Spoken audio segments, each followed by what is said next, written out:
Parang gusto ko ng buko juice. Ah, init.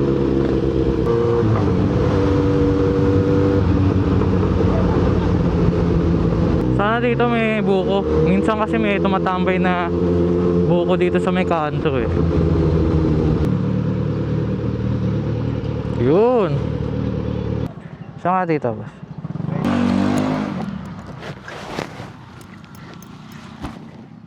Laki na sir ng akin ng truck yung pan. 900. 950.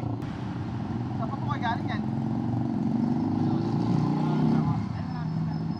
Tapos pauwi po kayo ng ano? Lamunan. Kara ng makina, laki. Pag kumarera ka sold out talaga. Yan na tayo, ano, nagawa natin sa first kill. Solve, no? Pampatanggal init lang. Oopsie. Hey, boss.